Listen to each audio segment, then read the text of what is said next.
serius nih jadi Yahudi sekarang nih? Iya. Berarti udah meludahi Yesus berarti sekarang? Waktu nggak ngeludahi sih, tapi waktu diwawancara. Soalnya yang meludahi Yesus kan orang Yahudi gitu. Itu kan teorinya. Waktu di Beit Din memang ditanya apakah Yesus itu Nabi, apakah Yesus Mesias sama Yesus Tuhan, ya tiga-tiganya jawabnya tidak gitu. Kenal juga enggak gitu ya. Kalau Yahudi gitu, jangankan mengakui, kenal juga kagak kita gitu. Gimana? Apa yang mau ditanyakan, bro? Judaism. Udah baca semua kitab Torah, hukum-hukum Yahudi, sanggup menjalani? Ya, itu part of the covenant-nya kan, 613 mitzvah.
Assalamualaikum warahmatullahi wabarakatuh. Bertemu lagi dengan channel Kristologi Muslim, channel yang akan memperlihatkan diskusi dan debat lintas agama. Pada kesempatan hari ini, semoga kita semua dalam keadaan sehat walafiat, selalu diberikan kesehatan, dan segala macam urusan dilapangkan, dipermudahkan, dan dilancarkan seperti apa yang diharapkan, dan juga diberikan segala kecukupan ekonomi, rezeki yang melimpah yang tidak pernah habisnya dari Allah Subhanahu wa Ta'ala. Di video kali ini masih seperti biasa, saya akan memperlihatkan diskusi dan debat lintas agama, di mana nantinya apologet Islam dan oknum Kristen akan saling bertanya dan menjelaskan agama masing-masing. Yang mana kita akan bisa menilai mana agama yang benar-benar bisa diterima dan dipahami secara akal pikiran manusia yang berakal. Di video ini juga kita akan melihat diskusi dan debat Unirifa dan apologet Islam lain dengan beberapa oknum Kristen, yang mana kita bisa mendapatkan ilmu dan pengetahuan tentang ajaran Islam dan ajaran Kristen. Dan bagaimana berjalannya diskusi ini, apakah akan berjalan tenang dan santun atau malah sebaliknya memanas, di mana biasanya oknum Kristen jika tidak sanggup menjawab pertanyaan dan juga tidak terima ajaran dan isi kitabnya dibahas, mereka akan emosi dan marah, bahkan sampai menghujat pribadi atau ajaran. Nah, daripada penasaran dengan diskusi dan debat ini, mari kita simak saja videonya sekarang. Begitu, bagaimana kalian mau menjelaskan? Silakan jelaskan, ya. Nah, dan seperti yang disampaikan Bang Dalbo, orang Kristen debat dengan orang Kristen aja yang dihujat agama Islam, lalu kami diam saja gitu. Jadi saya dan Mika dan Bang Dalbo diam gitu. Sedangkan orang Kristen dengan orang Kristen berdebat aja, Islam yang dihujat. Kami diam gitu kan tidak mungkin. Kami juga punya hak. Kami juga punya hak dan kewajiban untuk mengadakan yang namanya perlawanan. Karena kami ada perintah, diizinkan kalian berperang kalau kalian diperangi. Kami umat Islam begitu. Ya, dan kami tidak ada ceritanya kami serang duluan. Itu ajaran kami. Nah, jadi buat teman-teman semua, jikalau teman-teman merasa apa yang kami lakukan ini tidak benar, kalian kasih tahu dulu di mana ketidakbenarannya. Ini dilindungi undang-undang kok. Buka undang-undang pasal 28E butir ketiga, silakan dibaca, ya, begitu. Ya, silakan Mika, ada yang mau disampaikan? Gak ada suara. Udah. Assalamualaikum teman-teman ya. Jadi begini, jadi begitu. Kadang di sini, kadang di situ. Ya itulah saya. Tadi di Kumal Bang Dalbo, sekarang di Kumal Unirfa. Jadi kalau anda di bawah ingin menghentikan kami, syaratnya ada yang disampaikan oleh Unirifa. Hentikan membahas Islam di STT, Sekolah Tinggi Teologi. Hilangkan kata Allah, kata Rasul, kata mukjizat. Hentikan misionaris-misionaris yang kalian datangkan kepada saudara-saudara kami. Kalau kalian mengatakan bahwa kami duluan, misionaris itu semenjak zaman Belanda udah ada. Semenjak zaman Belanda udah menyampaikan Bible itu kepada Ya kali saudara-saudara kami. ehonya, kecilin ehonya dulu. Terlalu menggema. Udah. Nah, Nah. Jadi kalau kalian ingin memberhentikan kami, hentikan dulu di pihak kalian. Selama ini kami tidak pernah menyentuh kalian. Lakum dinukum waliyadin. Kami tidak pernah memakai salibmu. Kami tidak pernah memakai loncengmu. Kami tidak pernah memakai gerejamu. Dan kami tidak pernah memakan babimu. Begitu juga. Kalian seperti itu juga. Jangan memakai songkok kami. Jangan memakai jilbab kami. Jangan memakai kata Allah. Jangan memakai istilah-istilah Islam di dalam pengajaran kalian. Pede kalian dengan agama kalian. Jangan pakai kata Alkitab. Alkitab adalah nama lain dari Al-Quran. Ganti dengan Bibel, bimbingan Belanda. Karena Belanda yang membawa ke Indonesia. Ya, kalau itu sudah bisa terjadi, maka kita akan saling rangkul. Terserah kalian mau menyembah patung, menyembah pohon, menyembah pinang, menyembah kunang-kunang, terserah kalian. Tidak penting bagi kami. Tapi kalau kalian selagi menyentuh iman kami, menyebarkan brosur-brosur, menyebarkan fitnahan-fitnahan terhadap nabi-nabi kami tidak akan pernah mundur satu langkah pun.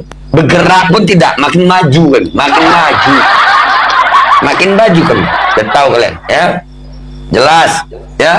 Hentikan, jangan sampai kalian ya merasa terzolimi, tapi kalian tidak mengetahui siapa pelaku utamanya. Udah sedikit sok keren kalian. yang kasihan mereka loh. Mereka udah sedikit loh. Kita nanti nggak ada lagi lawan debat kalau mereka semua mualaf. Jangan sampai mereka mualaf semua. Iya, karena babi masih banyak Umi. Jadi kita masih butuh hama-hama pemberantas babi. Kalau kalian ingin menasihati kami, ya. Kalau tidak bisa, kita diskusi by data. Kalau kami umat Islam diskusi bawa data, tapi rata-rata kalian bawa dusta. Kalau kami umat Islam diskusi bawa ilmu, rata-rata kalian bawa dungu. Kalau kami diskusi bawa Al-Quran, kalian bawa alasan. Iya, kalau Itu. kita jangankan kita dituduh menghujat, ya kalau kita menjelaskan agama kita kan pakai data. Mereka jangankan untuk menjelaskan agamanya jangan pakai data, apalagi menghujat pasti nggak pakai data, ya kan? Biasanya mereka kalau naik kalau nggak tantrum, kalau nggak buka celana, kan? Jangankan Uni, ya jangankan menjawab pertanyaan kita, mereka aja menghujat aja nggak kompak loh. Disiplin mengatakan Nabi Muhammad adalah Tuhan. Saifuddin mengatakan Nabi Muhammad adalah Nabi palsu. Bagaimana mereka mau menjawab pertanyaan kita? Menghujat aja nggak kompak.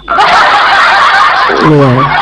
Jadilah kita sapa dulu ya. Ini ada tamu nih, Bang Ya, Dalbo. silakan. Tengok lah. Sakit gigi Bang Dalbo kayaknya tuh. Iya, kasihan Bang Dalbo. Halo? Kasihan Bang Dalbo itu. Ya, halo. Belajar Judaism, silakan dibuka kameranya. Tolong ya, kita di sini Ini buka kok kamera. saya nggak dapat akses, cannot turn on kamera katanya. Oh, ini karena pengikutnya masih sedikit. Ya, perkenalkan nama, agamanya, dan tujuannya ke atas, biar kita kasih akses izin atau tidak. Nanti kita tergantung suasana hati saya. Gimana? Nama siapa, agama apa, tujuan ke sini mau ngapain? Oh, oke. Ya, saya Joshua, Joshua. di Australia. Agama baru convert ke Judaism. Oh, jadi orang Kebetulan saya Judaism mau sekarang nanya ini. sama Uni, ada yang nanya di channel YouTube saya. Dia nanya kalau dalam Islam katanya Islam tidak mengakui Isa. Sebentar dulu. Ini serius nih jadi Yahudi sekarang nih. Iya. Berarti udah meludahi Yesus berarti sekarang. Waktu nggak ngeludahi sih, tapi waktu diwawancara Soalnya yang sama- meludahi Yang meludahi Yesus kan orang Yahudi gitu. Itu kan teorinya. Waktu di Beit Din memang ditanya apakah Yesus itu nabi, apakah Yesus Mesias sama Yesus Tuhan, ya tiga-tiganya jawabnya tidak gitu. Kenal juga enggak gitu ya. Kalau Yahudi gitu, jangankan mengakui, kenal juga kagak kita gitu. Gimana? Apa yang mau ditanyakan, bro? Judaism. Udah baca ya. semua kitab Torah, hukum-hukumnya Ya. udah sanggup menjalani. Ya, itu part of the covenant-nya kan, 613 mitzvah. Iya. Gimana? Sudah baca semua 600 mitzvotnya? Sudah dibaca. Dan relate dengan realitas kehidupan sehari-hari kira-kira. Ya, jadi menarik sih. Jadi tahu kenapa nggak boleh makan babi, itu kenapa gitu kan. Mirip-mirip juga dengan Nggak boleh nyentuh mayat Islam. loh. Ya, nggak boleh nyentuh mayat. Kenapa dalam Islam Isa itu tidak diakui sebagai Tuhan. ya, Ya karena Tuhannya Allah bukan Nabi. Masa ngapain kami nuhankan Nabi? Kalau ada Tuhan ngapain Nabi jadi Tuhan coba? Kan Tuhannya Allah bukan Nabi Isa. Lagian ngapain gini? Kita tuh gini ya. Kami umat Islam itu adalah orang-orang yang diperintahkan untuk berpikir. Kami ada aja hukum Tuhan yang berat kami nggak mau lakuin. Sedangkan yang ringan aja kadang kami nggak ngerjain, apalagi yang berat gitu loh. Contoh. Sedangkan sholat 5 waktu aja masih ada orang-orang yang kadang tidak sholat 5 waktu. Apalagi kalau sempat kami melakukan ibadah-ibadah yang sangat-sangat berat. Itu satu. Emang manja-manja orang Islam ini. Yang kedua, kalau kami punya Tuhan yang bukan orang, kenapa kami harus menuhankan orang, kan gitu ya? Kami jangankan nyembah orang loh, nyembah roh aja kami nggak mau gitu loh. Mikir, jangankan mikir loh. Mikir pun enggak, kami nggak mau. Karena kami tuh enggak. Kalau orang Islam yang normal, kecuali udah beleng-beleng otaknya ya. Enggak, ini aku bertanya nih, sama Abang belajar Judaism ini agamanya sebelumnya apa? Kristen sebelumnya. Kristen. Namanya aja berarti Joshua. dari Tuhan nampak menjadi Tuhan tidak nampak ya. Tapi Nah, itu. Ternyata- Setidaknya tidak nyembah orang lagi. Iya, betul. Tapi Tidak menyembah di Tuhan anatema. bersuluk ya. Bukan cuman itu, dia udah nggak kenal lagi sama Tuhannya yang lama. Jangankan menyembah lagi, meletakkan sebagai nabi aja enggak. Malah dihujat di Sanhedrin itu. iya. Ekstrim dia Berarti- berubahnya tuh. Berarti nanti kalau sekarang ini ya, kalau seandainya Bang Judaism ini berada di zaman penyalipan Yesus, ikut menyalipkan Yesus lah ya. Oh dia yang nyuruh salibkan.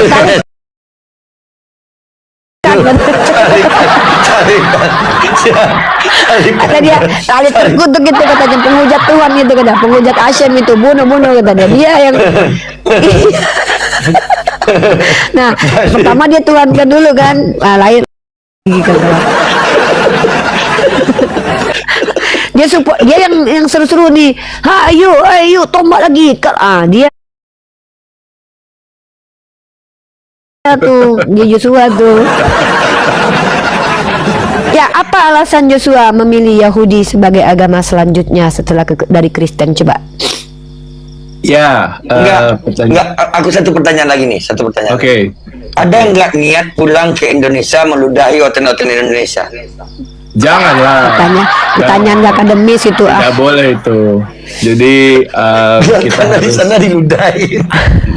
Udah nggak usah dijawab, itu nggak perlu jawaban, itu bicara memelihara dia. kedamaian.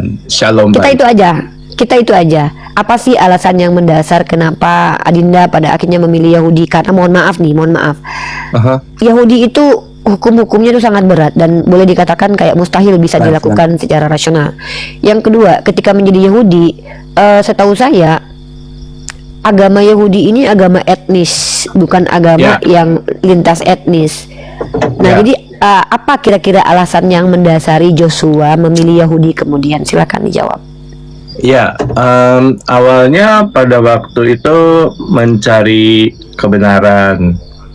Jadi waktu itu baca beberapa terjemahan Alkitab dalam bahasa Inggris.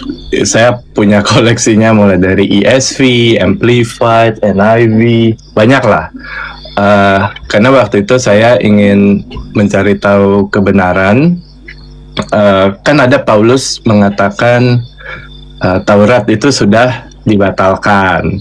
Tapi waktu itu saya penasaran kenapa si Paulus mau membatalkan Taurat, padahal orang Yahudi sampai sekarang ya masih melakukan Taurat gitu, dan bahkan Raja David mengatakan your Torah is truth, Torah is emet truth. Ya saya jadinya penasaran dari situ. Kalau Raja David bilang your Torah is truth, kenapa Paulus ingin membatalkan itu? Nah dari situ ya saya mulai dalamin, beli Alkitab yang Yunani dulu karena pengen tahu apa teks aslinya bilang apa sih gitu kan. Terus dari situ penasaran, jadi terjerumus, wah ini kayaknya harus dikonekin dengan kitab Tanakh nih dalam bahasa Ibrani, karena kalau misalnya cuma baca perjanjian barunya doang kayaknya nggak connect. Dan ternyata banyak yang memang nggak connect, walaupun kalau misalnya di kitab terjemahan, mau itu bahasa Indonesia atau bahasa Inggris, kelihatannya kayak satu kata gitu kan, kayak misalnya iman gitu kan. Itu kan dalam bahasa Yunani-nya pistis, tapi pas lihat di bahasa Ibrani-nya itu emuna.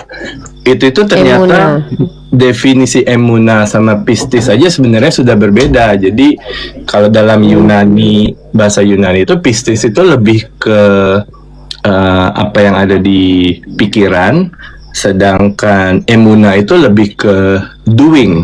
Jadi ternyata Yahudi itu dia istilahnya ortopraksi. Jadi it's a religion of doing. Mungkin mirip dengan Islam ya. Sedangkan kalau Kristen kan ortodoksi. Jadi iman itu it's in your head gitu kan. Makanya kan kalau kekristenan kan lebih banyak menekankan itu kan, it's about faith, it's your faith. Nggak perlu lagi melakukan. Dan saya perhatikan beberapa apologet Kristen kan sering menggunakan itu untuk membuli Islam. Saya perhatikan di YouTube gitu kan. Nah dari situ saya mulai mencari tahu gitu kan. Oh kalau misalnya emang Judaism itu it's about orthopraxy, it's all about the doing. Berarti ya Torah ini baru bisa dibuktikan bukan berdasarkan pikiran. You have to do it to know the spiritual effect of it gitu. Ya sudah mulai coba melakukan beberapa mitzvotnya gitu. You do that? Ya, dan menariknya dalam Judaism itu memang ada Sabat, kosher,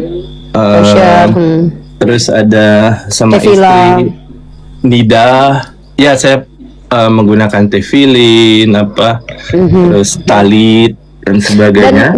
Dan tahu kan kalau di Yahudi sendiri ketika istri Anda datang bulan dia adalah najis badan-badan.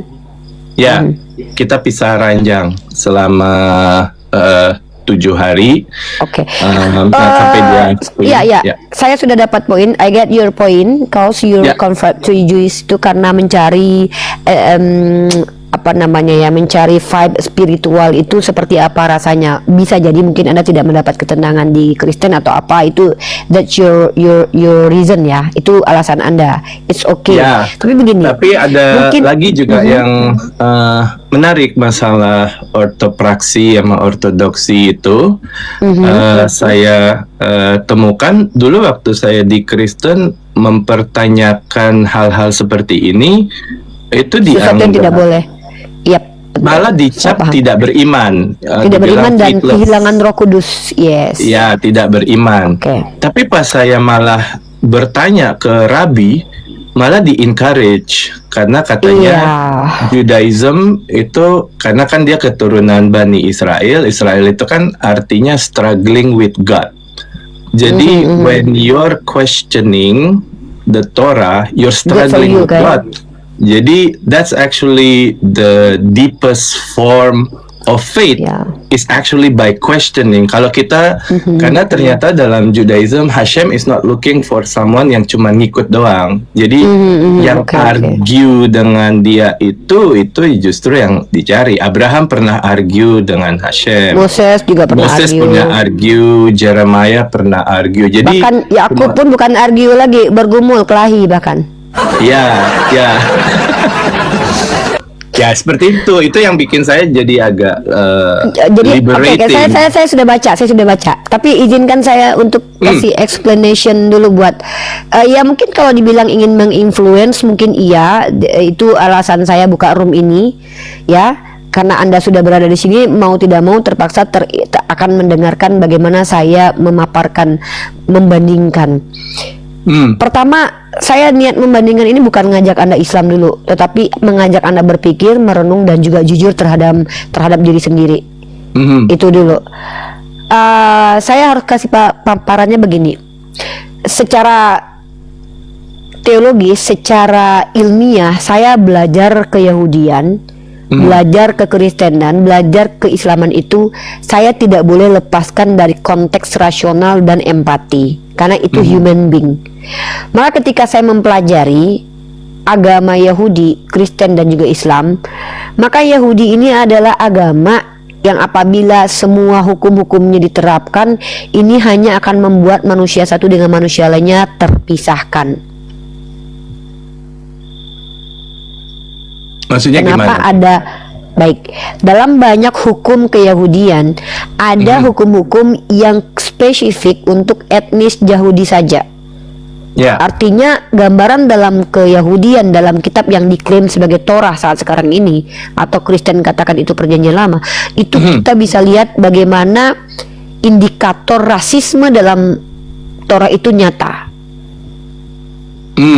Oke. Contoh, please you read the Imamat ya, pasal 25 ayat 46. Di mana di situ Hashem mengajarkan jikalau kamu mau memperbudak orang lain, itu kamu boleh perbudak selama-lamanya dan bahkan diwariskan. Tapi actually kalau itu sekampung sama kamu atau satu etnis itu tidak boleh. Dan bahkan daging busuk pun boleh diberikan kepada orang yang tidak satu etnis dengan kamu. Artinya kalau seandainya kalian tetap konsisten menjadi Yahudi secara utuh mengikuti Torah, hanya akan menjadikan kalian orang-orang yang merasa superior gitu. Itu fakta. Ya. Karena mindset yang dibangun oleh Yahudi itu adalah orang-orang Jews itu orang pilihan Tuhan dan orang-orang Tadi yang memang ayatnya, punya berapa? Biar aku Imamat sambil pasal baca. 25 nomor 46. 2546 ya. Ya, silakan dibaca. Menggunakan teks asli pun boleh. Silakan baca dulu. Assalamualaikum warahmatullahi wabarakatuh semuanya. Waalaikumsalam warahmatullahi wabarakatuh. Waalaikumsalam warahmatullahi wabarakatuh. Ini saya sapa dulu. Ini Pak Guru ini siapa ya? Saya tidak kenal ini. Ada bisa sampaikan nama, agama dan tujuannya ke sini? Baik, terima kasih. Assalamualaikum warahmatullahi wabarakatuh. Waalaikumsalam warahmatullahi wabarakatuh. Ya, ada keperluan apa? Assalamualaikum warahmatullahi wabarakatuh. Mohon maaf sebelumnya, saya masuk ke room ini hanya untuk belajar saja, untuk meningkatkan keimanan kembali. Karena saya menarik tadi pembahasan tadi Kak Rifa dengan siapa tadi itu yang dari Joshua. sebelumnya tadi itu yang sempat debat itu. Ya. Ada yang mau dikomentari biar kita fokus kepada saudara kita Joshua dulu. Nggak ada, saya hanya ingin mendengar saja Oke, informasi. kalau gitu izinkan ya saya turunkan dulu ya, di bawah saja ya. Ya, terima Oke, kasih. teman-teman di bawah saja. Kasih slot buat non muslim ya. Nah, jadi siapa namanya Joshua? Jo gini Jo. Kalau kita lihat Jo ya, Ulangan pasal 7 nomor 1 sampai 6. Israel diperintahkan untuk mengusir 7 bangsa Kanaan. Tidak boleh menikah dengan orang yang berbeda kampung. Ini sorry itu sih kalau kita hadir di zaman yang kita sudah tahu ada teori human being, semua manusia sama di mata Tuhan atau semua manusia sama dalam ranah hukum dan hak, maka Yahudi ini sulit untuk kita pegang sebagai agama gitu. Belum lagi kalau kita baca Yosua pasal 6 ayat 21, anak kecil itu boleh dihabisi untuk memerdekakan orang Yahudi. Ayatnya seperti itu banyak. Yosua 26 ayat berapa, sorry? Oke, Yosua pasal 6 nomor 21, penaklukan kota Yeriko. Kitab Tanakh aku dulu. Catat. Silakan dicatat dan kemudian dipelajari. Saya kasih ayat-ayatnya saja. Nah, dan saya mau membandingkannya begini. Kenapa Al-Quran hadir? Kenapa Allah utus Nabi Muhammad SAW? Karena sudah terjadi penyelewengan sebelum kehadiran Nabi Muhammad SAW, di mana Nabi Isa sendiri ditolak oleh pengikutnya, sehingga ajaran yang dibawa Nabi Isa al-Masih putra Maryam itu telah terdistorsi, telah dirubah-rubah oleh orang-orang yang bahkan sebetulnya hanya mendengar sekilas ajaran Nabi Isa, karena Nabi Isa baik dalam Biblika ataupun dalam Al-Quran itu hanya spesifik kepada orang-orang tertentu. Wajarlah kiranya ajarannya itu tidak meluas, karena memang dia tidak diutus untuk seluruh manusia pada masanya. Ya. Nah, kemudian tiba-tiba ada orang-orang yang mengkolaborasi ajaran pagan dengan ajaran Farisi, orang-orang Farisi di zamannya, yaitu mengikuti Paulus, ya, yang kita masih bukan meragukan lagi, kita bingung ini orang dari mana, siapa.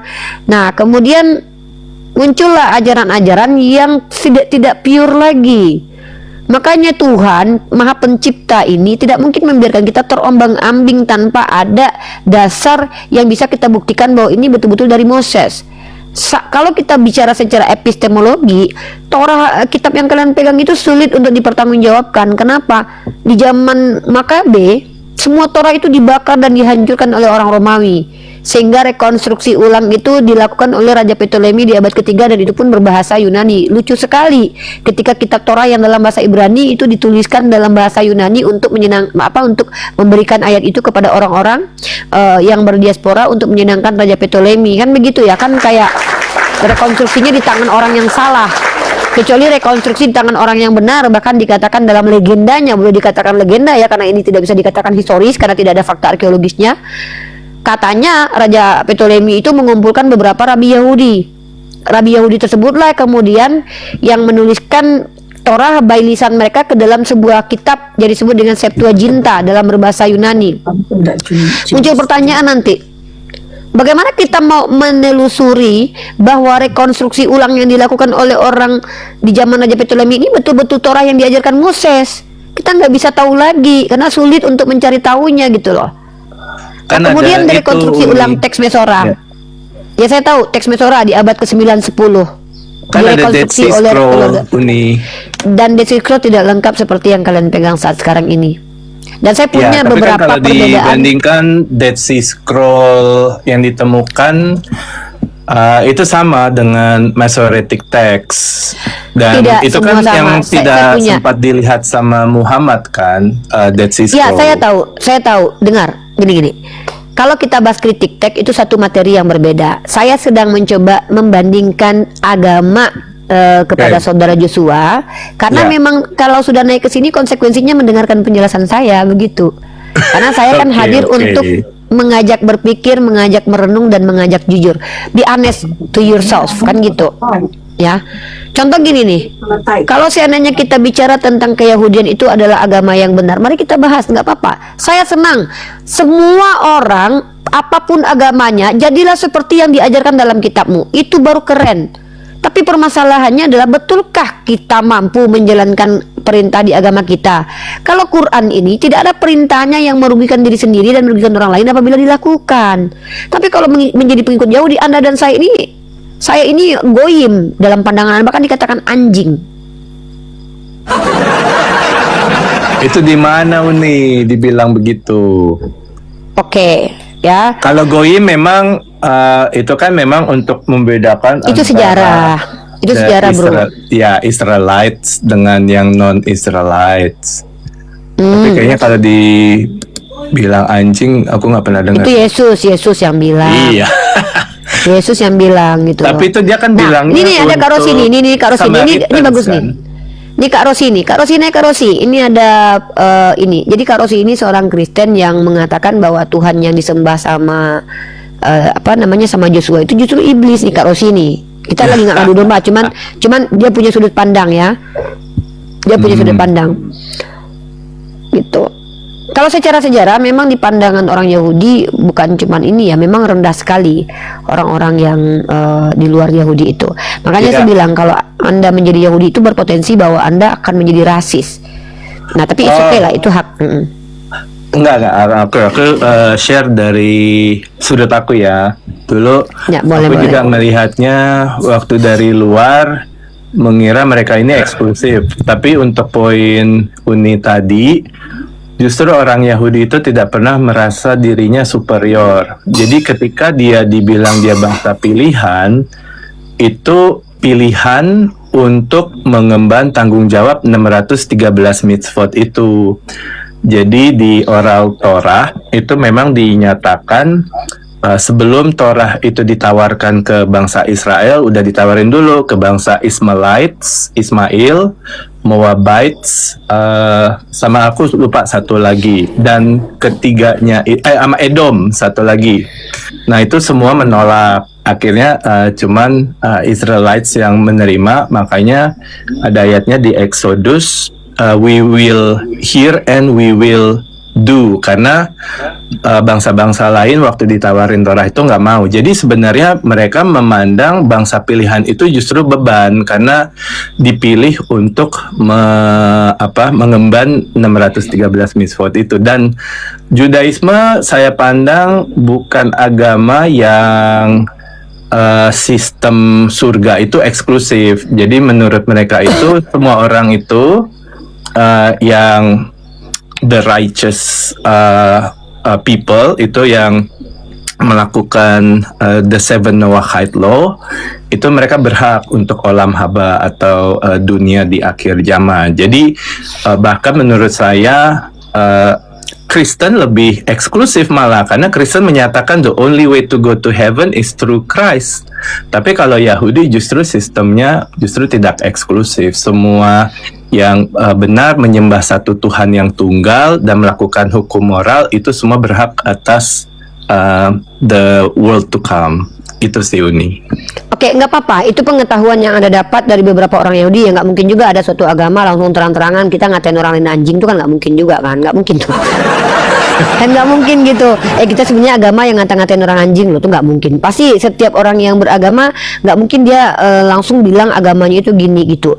Tapi kalau kita lihat dalam teks Qumran sendiri, istilah anjing untuk manusia itu bahkan ditemukan di beberapa ayat seperti Pesher Yeshaya, dalam Yeshaya 5, 6, 10 sampai 11, bahwa pemimpin-pemimpin jadi katakan seperti anjing. Itu kata-kata anjing itu banyak dalam kitab Torah. Yeskiel pasal 13 nomor 4 seperti itu, bahwa nabi-nabi Israel dikatakan anjing. Tuhan nganjing-nganjingin orang tuh sebenarnya banyak di Torah. Tapi ya sudahlah, kita nggak bahas itu. Sebenarnya saya nggak fokus nyerang Yahudi. Cuman gini, saya tuh belum ada kepentingan untuk debat orang Yahudi. Tapi kalau seandainya saya berdebat dengan Yahudi, wah itu sebetulnya banyak sekali ketidaknyamanan saya dengan ajaran Yahudi sendiri, karena saya merasa sebagai manusia merasa terganggu dengan hal itu. Sebetulnya ya, saya sangat tidak suka dengan orang Kristen yang sangat NPD ya. Ini bentar nih. Kenapa saya tidak suka dengan orang Kristen? Saya bukan orang Kristen secara keseluruhan, maksudnya saya tidak suka dengan orang Kristen yang mengaku bahwa ajaran mereka kasih, tapi pada dasarnya saya bisa menunjukkan bahwa ketidakkasihan itu ada justru ketika doktrin mengatakan Yesus terkutuk dan bla bla segala macam. Itu dulu ya. Tapi kalau saya mengcompare dengan Yahudi, justru saya bisa menemukan bahwa Yahudi itu lebih kejam daripada Kristen. Sebetulnya hanya saja kenapa saya tidak terlalu berdebat dengan orang Yahudi, karena orang Yahudi belum ada yang menghina Nabi Muhammad, menista. Sebetulnya kalau lebih kejam Yahudi sebetulnya, jujur nih. Karena bahkan dalam Yahudi sendiri ada ayat yang mengatakan boleh menghabisi anak kecil. Bahkan kalau ada Bani Israel itu dimusuhi sama satu suku, itu Tuhan bahkan turun sendiri untuk memusnahkan orang tersebut. Jadi artinya kayak eksklusifnya itu bukan mereka mengaku saya anak Tuhan, no, tapi memang di dalam Bible itu ditunjukkan gambaran bahwa Israel ini adalah orang-orang yang sangat eksklusif, Bani Israel begitu. Walaupun pada akhirnya mereka mengklaim bahwa kami kan dipilih karena mengemban Taurat, tapi coba dilihat di ayat lain bagaimana hukum-hukum yang dituliskan oleh penulis kitab Torah, penulis kitab orang Yahudi yang diklaim sebagai Torah, yang dikatakan penyanyi lama oleh orang Kristen itu, kalau dibaca itu sangat-sangat menakutkan, apalagi bagi kami perempuan gitu, mengatakan perempuan itu najis ketika datang bulan, itu kan sangat-sangat horrible kalau aku bilang horrible gitu. Kenapa?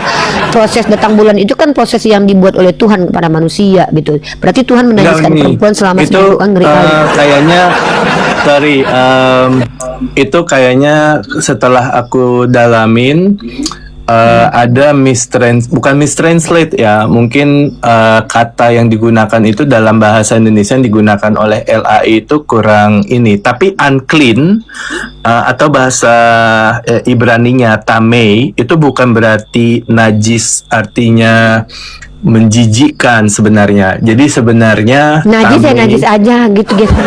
Iya, jadi sebenarnya pemilihan katanya menurut saya yang digunakan LAI itu agak terlalu ekstrim. Jadi sebenarnya tame itu artinya secara spiritual dia dalam fase yang berbeda, tapi bukan berarti najis, hina seperti itu. Tame. Kalau dalam Islam itu begini, dalam Islam itu gini loh. Dalam agama Islam, ketika kami datang bulan, bukan kami yang najis, tapi darah menstruasi itu yang kotor gitu. Betul.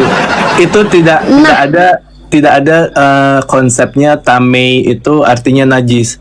Jadi itu sebenarnya tapi salah kan di pemilihan ayatnya kan tertulis kata. begitu. Ketika Ya, kita megang kursinya ikut kotor gitu. Tapi dalam teks aslinya sebenarnya itu artinya bukan najis. Jadi cuman fase yang berbeda dalam spiritualnya. Tapi dia bukan najis yang hina gitu, enggak. Oh, Justru gitu. setelah saya menjalani Baru ini ada orang Kristen yang bilang ini, kalau nggak selama ini kan perempuan tuh dipitahin kamar karena ya itu tadi kotor. Jadi teman-teman perhatikan ya, setiap Yahudi itu juga berbeda penjelasannya teman-teman, nggak sama. Saya juga punya beberapa teman yang Yahudi, perlu teman-teman ketahui. Kalau si Joshua ini mungkin dia masih ketemu ayat-ayat yang enak di kuping, dia belum ketemu aja ada ayat yang mohon maaf nih ya, boleh mengasih daging yang busuk atau apa kepada orang lain, boleh memperbudak orang lain selama-lamanya, bahkan itu diperintahkan di Imamat 2546. Mungkin belum. Coba baca Imamat 2546. Jadi saya nanti kalau seandainya kamu beli itu kamu wariskan budaknya selama-lamanya. Tapi kalau saya itu orang Bani Israel itu tidak boleh. Kalau saya Bani Israel justru saya dimerdekakan 7 tahun kemudian itu dapat uang lagi. Itu namanya kerja, bukan diperbudak gitu. Tapi kalau orang lain di luar Yahudi itu dibeli, diperbudak, terus diperbudak selama-lamanya. Coba perintahnya begitu. Jadi artinya gini, sebetulnya ya, banyak orang merasa bahwa agama Islam itu akan saling backup dengan orang Yahudi ketika nyerang Kristen. Mereka berpikir begitu. Bukan saling backup, kita berdua sama-sama nggak sudi aja punya Tuhan manusia, itu sebetulnya. Tapi ketika nanti kita bicara pada ajaran perdebatan antara Yahudi dengan Islam, itu pasti akan berdarah-darah teman-teman. Serius. Hanya saja belum saatnya sekarang. Kenapa? Urgensi kita sekarang ini masih menghadapi orang-orang yang sedang menyerang kita. Tapi kalau suatu saat kita dijajah sama orang Yahudi buat debat, bakalan tajam teman-teman. Nah untuk saat ini belum perlu, karena belum ada saudara kita Yahudi yang merendahin Nabi Muhammad, merendahkan Allah. Tidak. Dan kita juga tidak ada contoh ya, saudara Islam kita di Albania itu menyelamatkan orang Yahudi dari kejaran Hitler loh. Saudara Islam kita di Albania bahkan mencontohkan mereka rela berbohong demi menyelamatkan orang Yahudi. Mereka bilang enggak, ini orang Islam, padahal Yahudi loh. Itu ada data sejarahnya. Bahkan saudara kita di Palestina. Artinya tuh kita tidak boleh memusuhi, tapi kita diperintahkan berhati-hati sekali justru dengan orang Yahudi teman-teman. Serius, nggak bohong aku. Ya. Karena apa? Di dalam kitabnya orang Yahudi itu, mereka itu bahkan diizinkan menghabisi nyawa anak kecil kalau memang Tuhan sudah suruh untuk ya begitu. Itu ada dalilnya. Tanya aja Kak Rosi, makanya Kak Rosi itu jadi Marsion dia. Gitu. Tapi percayalah, Rasulullah tidak melarang kami berkomunikasi dengan orang Yahudi, bahkan saling simbiosis mutualisme. Artinya kalau saya mau kerja sama Joshua pun gak masalah, tapi saya harus hati-hati sama Joshua. Kenapa? Karena Joshua adalah orang yang bukan cuma menolak Nabi Muhammad, bahkan dia akan meludahi Nabi Isa teman-teman. Iya, nah makanya dikatakan maaf ya, Uni itu orangnya tidak terbiasa untuk kayak ngomong depan sok manis, tapi di belakang Uni bicara tentang fakta, dan kita tidak ada kepentingan untuk debat. Saya tidak ada kepentingan debat buat Joshua, kecuali Joshuanya sendiri udah nyerang agama saya, baru saya munculkan semua materi-materi, tapi nggak perlu saat ini. Kenapa? Joshua tidak menunjukkan permusuhan terhadap kita, justru kita wajib bersikap adil kepada Joshua, memberikan tempat dia. Contoh Umar ibnu Khattab ketika mengambil dari Sopronius Yerusalem. Bahkan Umar ibnu Khattab membersihkan sinagog, teman-teman. Kebayang nggak kalian? Ya, sorry tepuk tangan ini. Umar ibnu Khattab, sahabat Rasulullah yang juga lah mertuanya, itu beliau yang bersihkan sinagog dari kotoran-kotoran yang dilemparkan oleh orang-orang Romawi. Orang Kristen bahkan ada sebuah diksi ya, kalau nggak salah ada sebuah literasi ya.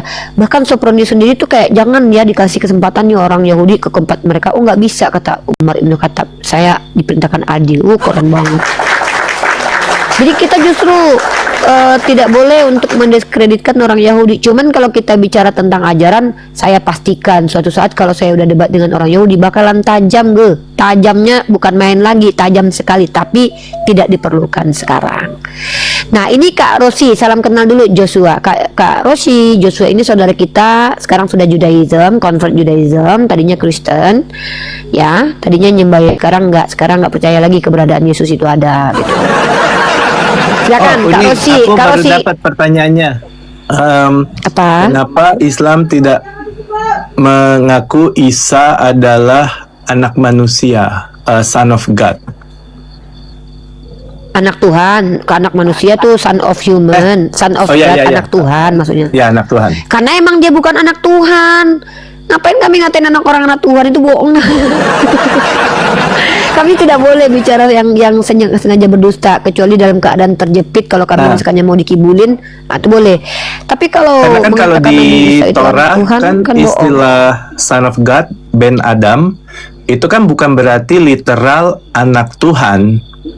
Karena Salomo itu kan dibilang son of God kan, Ben Adam. Paham. Dan Ben Adam itu kan bukan berarti Tuhan memperanakkan Salomo. Tapi kenapa istilah yang puitis seperti itu, yang metaforik seperti itu pun tidak diakui dalam Islam. Tapi saya mengerti kalau misalnya secara biologis memang Isa bukan anak Tuhan. Tapi kan kalau secara metaforis son of God itu kan bukan berarti biologis kan, karena di Tanakh juga beberapa kali Hashem bilang ada son of God kan, Ben Adam. Nah itu kenapa dalam Islam bahkan konsep son of God yang metaforis itu tidak ada gitu ya? Tidak ada. Ya karena kan kami tidak berpatokan. Saya mau tanyain tadi di awal. Karena kami tidak berpatokan kepada kitab yang dipegang Yahudi sama Kristen sekarang ini, Dek. Kami menganggap, kami diberitakan oleh Nabi kami bahwa kitab yang kalian pegang itu sudah dirubah-rubah, tidak lagi original seperti semula gitu. Bukanlah. Dan kami tidak menganggap bahwa itu Torah yang diajarkan Moses dan Bible yang perjanjian baru yang diajarkan oleh Nabi Isa.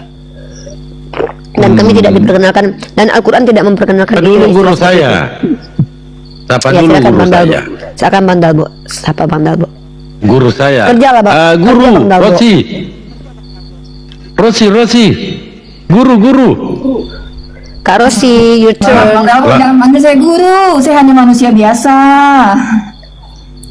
Kak Rosi buka kamera dong. Selamat malam kita guru. Sama-sama.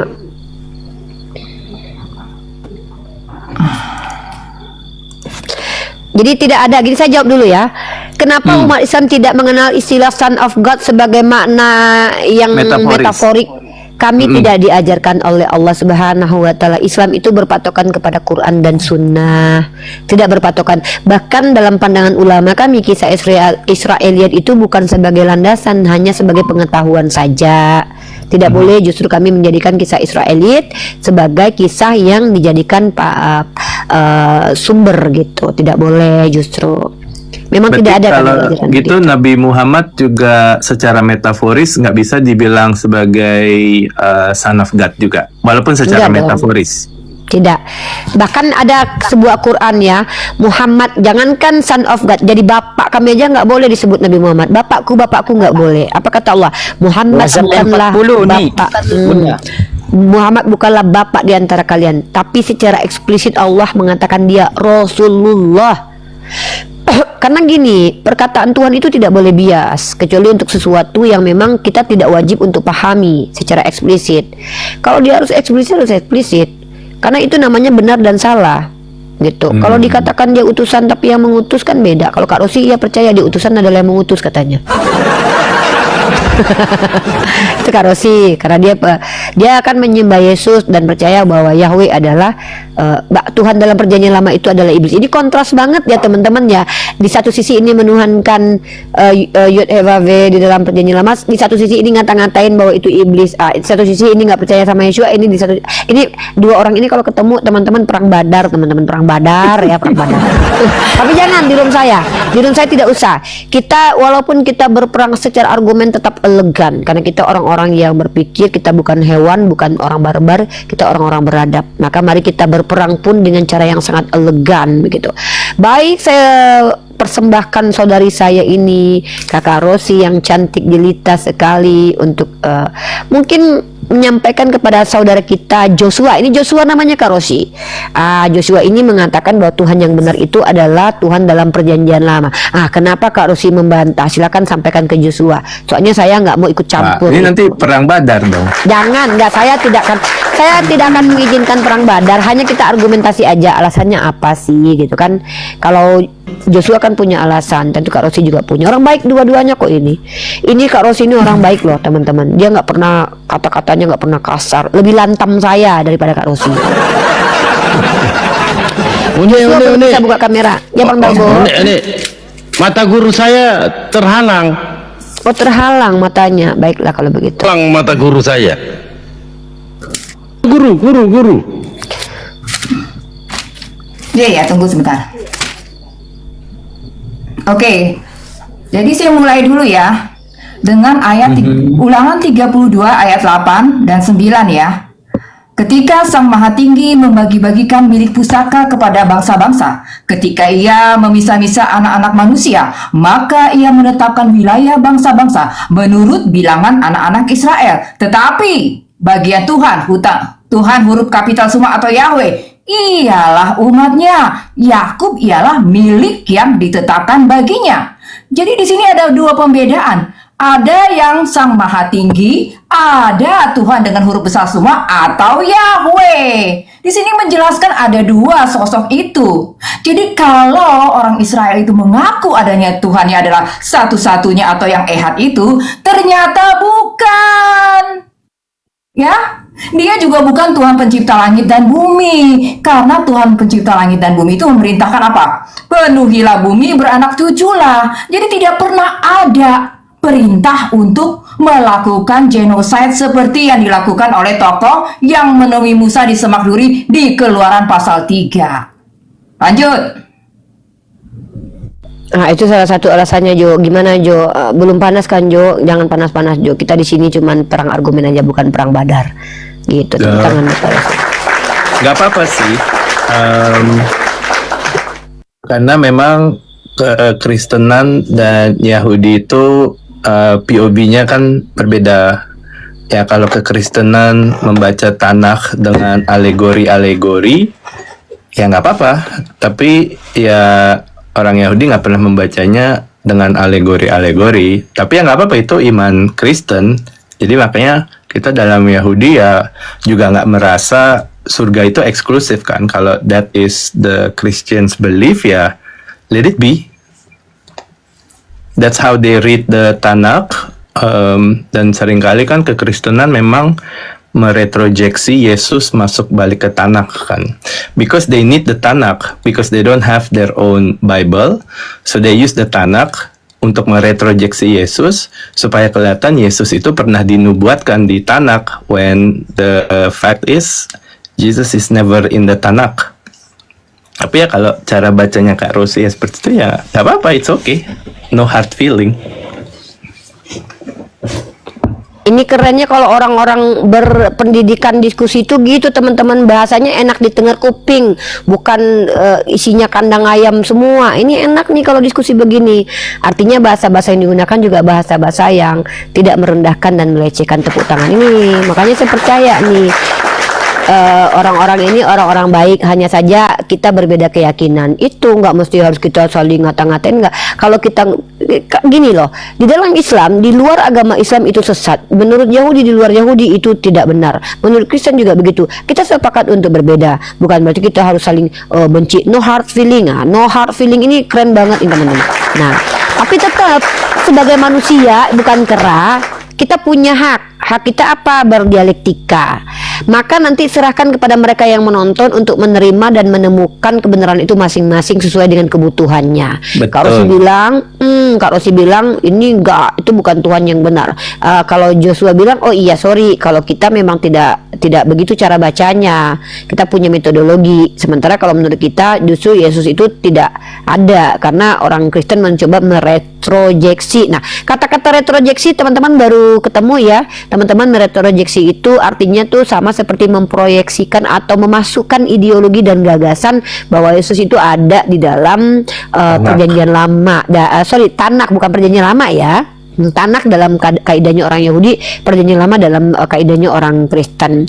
Nah, kurang lebih seperti itu. Ini yang tidak diterima oleh orang Zeus, karena pada faktanya memang nama Yesus sebagai Tuhan tidak ada dalam kitab Tanaknya orang Yahudi. Itu ditentang oleh semua orang Yahudi, dan kita sudah tahu itu sampai kiamat pun akan seperti itu. Artinya begini teman-teman ya, orang yang berjiwa besar itu bukan karena orang itu bisa menjelaskan kebenaran itu berapi-api seperti saya dan Kak Rosi, tidak. Tapi orang yang berjiwa besar itu adalah orang yang bisa menerima perbedaan, walaupun kami sudah bisa menjelaskan kebenaran perspektif kami, tapi kami tetap bisa berbeda. Oh, Kak Rosi bilang itu ya sudah, Joshua bilang begitu ya sudah.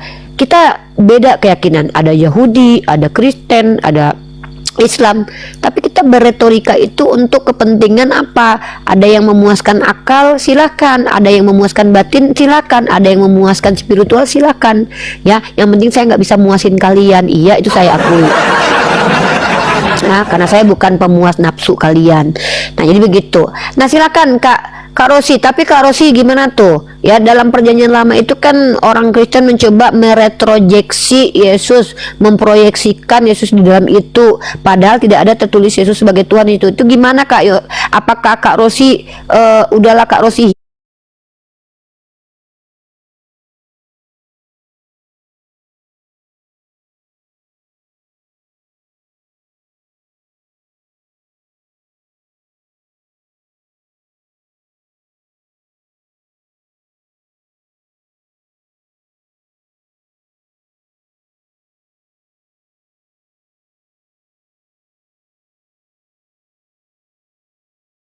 Sakit hati, gimana tuh? Tuh kan saya hanya mewakili aja, tepuk tangan dulu. Nggak ngadu domba, enggak teman-teman, saya nggak terbiasa. Mereka bukan domba, mereka manusia, nggak bisa diadu. Uni nggak mau jadi ninja juga, Bang Dalbo ninja merah, aku ninja biru, Kak Rosi ninja. Enggak, aku bukan ninja, aku orang dah. Saya akhiri diskusi dan debat para apologet Islam yang telah memberikan kita ilmu dan pengetahuan tentang ajaran Islam dan ajaran Kristen. Semoga ilmu yang kita dapat dari diskusi dan debat ini dapat membentengi kita dari permutatan, yang mana pada saat sekarang banyaknya misionaris mencari muslim yang awam untuk dimurtadkan.